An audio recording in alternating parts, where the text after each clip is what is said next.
I think this is the best beach city in Asia, if not the world. And then it was just time to get out of the United States. You're born, you go to school, you get a job, and you work that job for 40 years. And if you're lucky and you still have health at that point, and you have some kind of investment, maybe you can retire. I am not wealthy. 17 months until I can actually start collecting Social Security. And I have a luxury studio on the 10th floor with panoramic view of the city, nice pool on the roof, room gets cleaned twice a month. I knew a lot of Vietnam veterans that I served with some. And when I got here, I was a little nervous. Leave your baggage behind, leave your habits behind, come here and start a new life. I'm Eddie Colbeth. I'm a writer. I'm writing a book right now called Solo Ager's Guide to Getting the Hell Out of America. And it's basically a step-by-step process you can follow to relocate to Southeast Asia, aimed at people who are retirement age, unattached, who the U.S. just isn't working for anymore. Let's use that as a segue into jumping into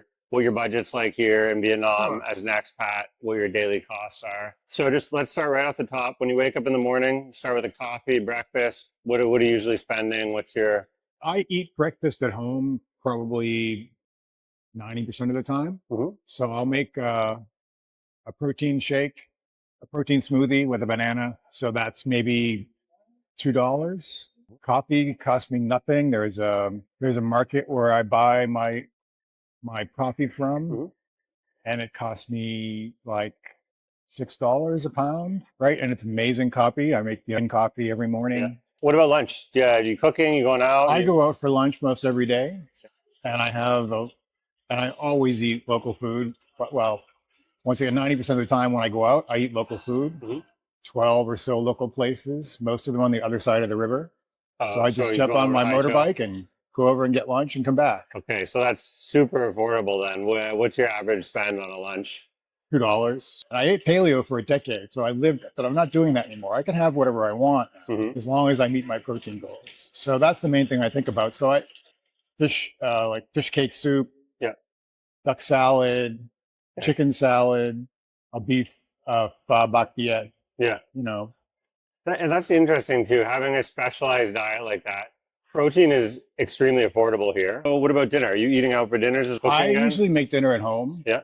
Some chicken and something else, because chicken is $4 a pound here for chicken breasts.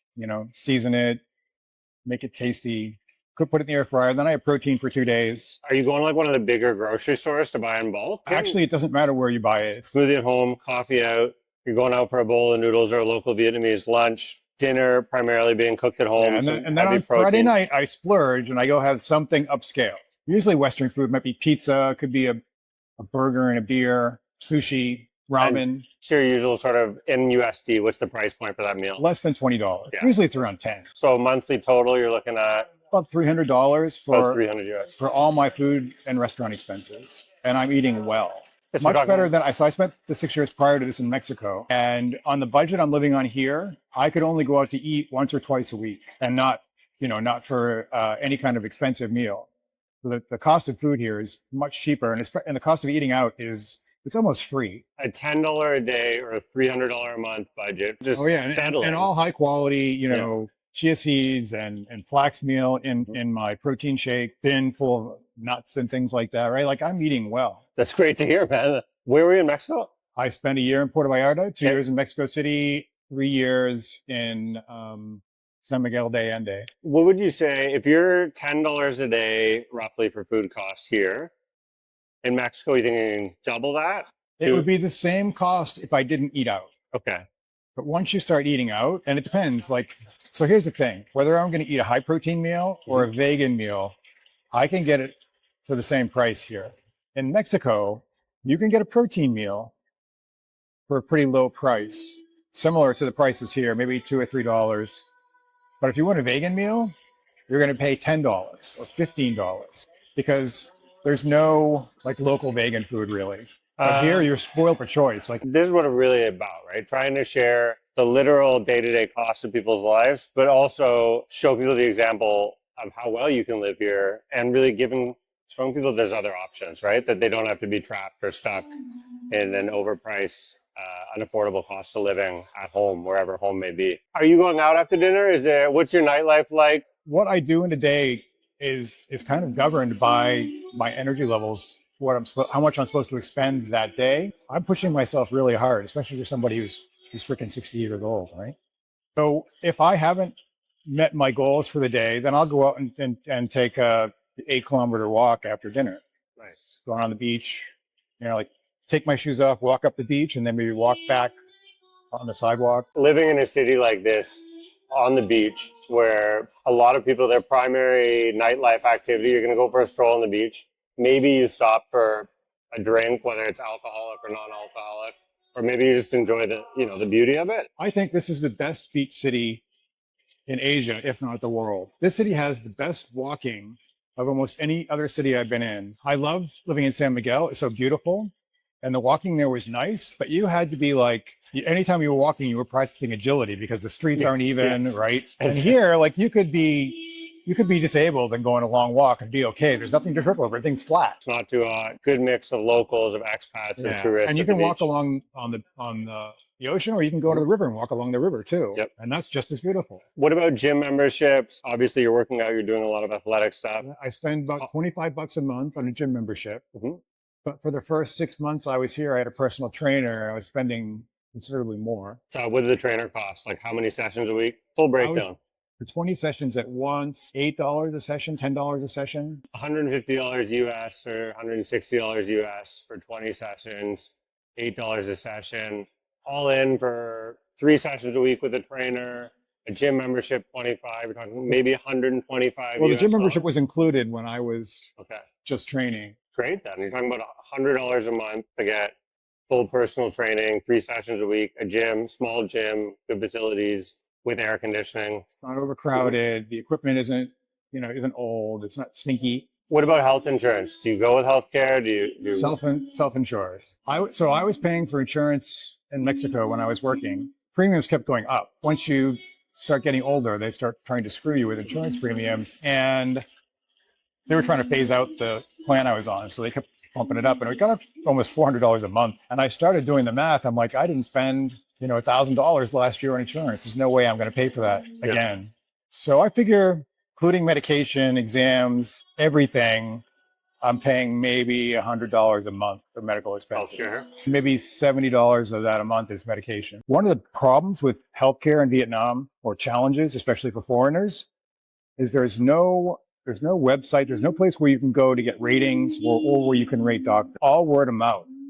And if you don't have connections and you have a problem, you're kind of screwed, especially if you're not good with medical terminology, if you don't know how to speak to doctors. There's so many good points to get on there. One is that Da Nang probably has the cleanest air of any city in Vietnam. That is one of the downsides, definitely. I think especially if you're coming from somewhere like a Canada or one of the coasts of the US where essentially the air quality is perfect. Yep. Your body can react. I'm writing a book right now called Solo Ager's Guide to Getting the Hell Out of America. And it's basically a step-by-step process you can follow to relocate to Southeast Asia, aimed at people who are retirement age, unattached, who the US just isn't working for anymore, like me. And one of the things I recommend people to do is there are 5 countries in Southeast Asia that are come here, figure out, pick at least 3 places, do a scouting trip before you come here. And one of the things on the list of things you have to do is bring your list of medications, go to a pharmacy. Are they available? And if they aren't, are there substitutions? And so you can figure that into your budget. And that alone can take a week to find the right pharmacist to get the right answer. For one of my members only videos on YouTube, I literally walk into a pharmacy and go through medication by medication, the sort of 15 or 20 most common or popular medications and price them out. But pharmacies here are great. Pharmacists have the power to prescribe you anything over the counter. It's because there's a lack of doctors in rural areas, but essentially it's legal in Vietnam for pharmacists to prescribe any medication they have. Oh, I didn't know that. You should still see a doctor, but it does mean that you can go into the pharmacy and you literally just have the name of your actual medicine. For example, like I have a hypothyroid. And I just walk into a pharmacy and say, hi, I need levothyrox 100. Don't have to bring them a script. $300 a month for food, eating out, specialized high protein diet. $100 a month for your gym membership and training. with a personal trainer, but $100 a month for healthcare. So far, we're at about $500 a month. Let's get into some of the real, like, basic monthly fees, talking about your water, your electricity, your phone bill, data packages, internet. Internet's included. In your rent, yeah. I pay less than $20 a month for electricity, like $4 a month for water. And then data on my phone, I pay, what, $20 a quarter for, I think it's 5 gigabits a day of data, Yeah. which is insane. I could never use it. So Yeah, and a plan like the one I have would cost $70 a month in the US. $70 a month, and here you're saying quarterly. $20, so it's like $7 a month. So about 10% of the cost is pretty realistic, I think. That's true any place in Asia. Most of Asia is very well wired. Well, if you are doing scouting trips or coming first just as a traveler, you can do an eSIM package now too, which is great. You can get those before you even arrive here. Landing with data on their phone is I do it every time. Is almost priceless. Until the eSIM thing started, I would be like, literally, I had like a taped sheet with like the Taiwan SIM, the Japan SIM, the Thailand SIM, the Vietnam I remember SIM. those days. Yeah, not great. Wow, better than paying US prices. Transportation. Are you renting a motorcycle? Are you taking car hires? Are you biking? Are you walking? I bought a new motorbike like a month after I got here. Tell me about it. 2024 Yamaha Grande, flat, dark blue. It's the third motorbike I've owned in Asia. Free maintenance for the first 3 years. You don't want to lose a bunch of money every month. You're here long term. You can buy a bike and they handle everything. And like all I had to do was walk around the corner and pick up my bike. It's just like a flat one-time. Yeah, you can. So they have a program where you can, for whatever reason, you don't have $1,500 to buy a new motor. That's what a new motorbike costs. They have a buy to own program. They'll give you a brand new motorbike and you pay it off monthly. Very reasonable. And all the money you're paying, most of that money you're paying goes towards the bike, not towards the rental. Not towards interest, yeah. And they also have a buyback program. So if I had to leave suddenly, there's already an agreed upon price that goes down every month. I'm here, and they'll just buy it back. So it's super, super easy, low risk. And what would the buyback be? I think I lose 8% a month. If you're staying for a year, it's about $100 a month-ish, 100 and change. $80 a month? Yeah, 80. So we'll say $80 a month, and that's including service, everything. I fill my tank every other week, and it costs me like $80,000. Yeah, and that's so a little over $3. Yeah. I walk, run most places, but like if I'm going over the bridge, if I'm going more than a few kilometers, then I get on the bike. Or if I've already expended all the energy I should have for the day, I don't want to burn out, right? So then I get on the bike for the rest of the day and go everywhere. $85 a month. It's about less than $3 a day for transportation. My sunk cost is nothing per month, right? Let's go 3 years. So it's $500, $500 a year, let's say. Yeah. And I could sell that bike for $1,000 in 3 years, and yet, so I would have paid $500, so $150 a year. Yeah, and things have changed. When I was here in 2013, I bought a dual sport Yamaha in Hanoi, and I rode it 4,000 kilometers across Vietnam, 2,000 of those kilometers up by the frontier. So I've seen most of Vietnam by motorcycle. I paid maybe $1,500 for it and sold it for $1,200. But back then, all you had to do was exchange the green card. There was no paperwork, there was nothing. And then you just if you had the green card, you own the motorbike. But now, are you licensed? I am, but so here's the deal. To drive here legally as a tourist, you have to have an international driver's permit from a country that's signed the 1968 treaty. The US is not one of those countries. Canada is. Mexico is. I'm a permanent resident of Mexico. I have a Mexican driver's license, and I got my IDP there before I came here. So I can legally drive here. 99% of Americans cannot legally drive here. And they changed the law January 1st. The fines are getting very expensive for doing illegal things on a motorbike. I have heard this. And I could have bought that motorcycle in my own name, but if you do that, then you get plates, you get special plates that are foreigner only. And for whatever reason, Vietnamese people don't want to buy bikes with plates. Because now you're not supposed to just change cards. Anytime you change ownership, you're supposed to register the bike in your own name and get, it's a whole thing. My goal is to be as legal as I can, right? So that if I do something stupid, it's lower cost. Another alternative, especially at first, is if you want the bike, but you can't drive legally, to go with a 50cc, right? Like one of the smaller electric or the Venus scooters, because 50cc or lower.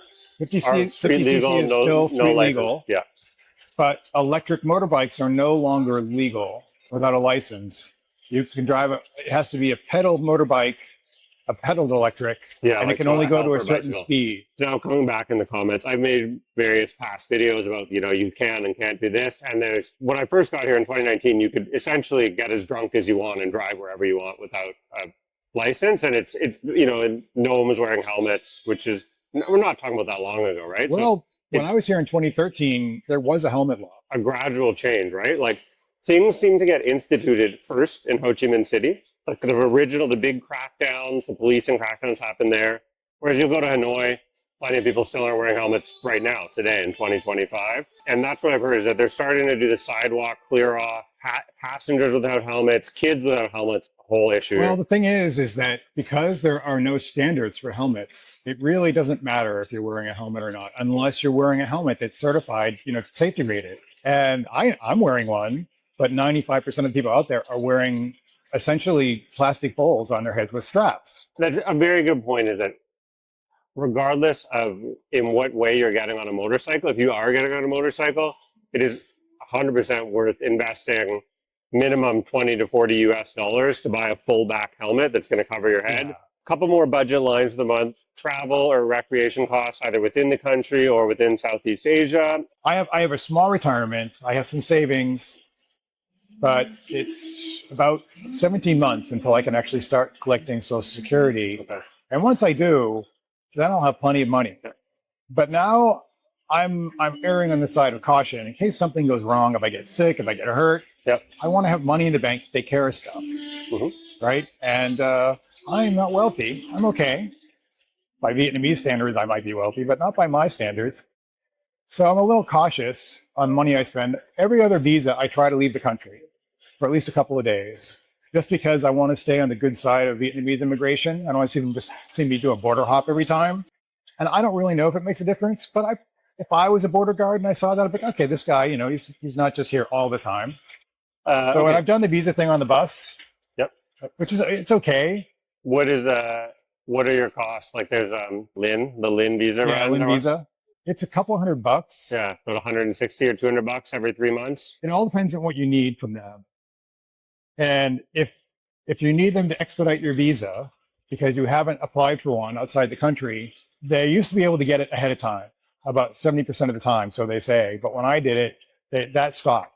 And they had to get your visa day of. And that's like an extra $50 cost. So what I do now is when I'm outside the country, I apply for my next 2 visas. You can apply for multiple visas at once, right? So my next 2 visas are ready and they start in the same day. And so for my next visa, I already have a trip booked to Bangkok and I got it through Agoda, just the airline website itself, and they both had packages for overnight stays. I was actually able to get a flight and a hotel for cheaper than the flight cost alone. So I can stay a night in Bangkok for free. And Agoda, Expedia, or if you want to support my affiliate, you can use the link to trip.com. But yeah, those packages often are cheaper. You're on a 90-day visa. Yep. What's the cost of that package plus 25 for a visa or 50? It's 25 if you want a single entry. Yeah.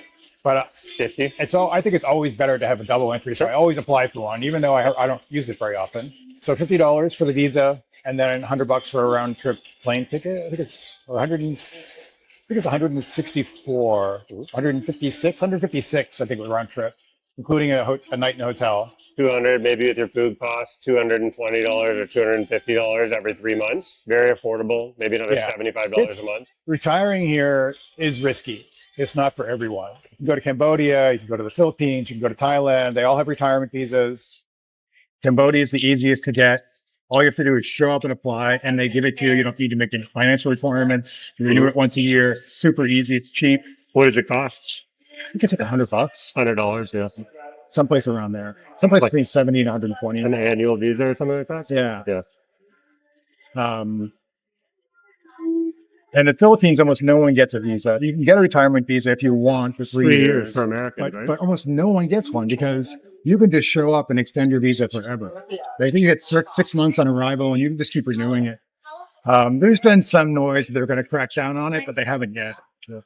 And there's now, in Thailand, there's the retirement. There's also what's the acronym? DTV, the sort of digital nomad type visa. And there a lot of ways to qualify for that. Where do you live? What's your rent? What's that place? I live a 5-minute walk from the beach here in Antong, and I pay $360 a month for rent right now, but my lease is up in about 35 days, and I'm going to look for a place in the 6 to 8 million range. Okay. And how long was your original lease? So the building I'm in, they'll only sign 6 month leases. So I signed a 6 month lease, and 2 months in, another room opened up that was next to some construction, but I had a much nicer view, and I don't mind a little extra noise for a better view. So I got my rent cut by $1 million by moving in to a room next door. They would only extend it 6 months from when I was in there, Right. which is annoying. I want a year lease. What's your payment structure? Are you paying a down deposit? Do they want the 6 First months month, upfront? last month. First month, last month. Yeah, that's pretty standard.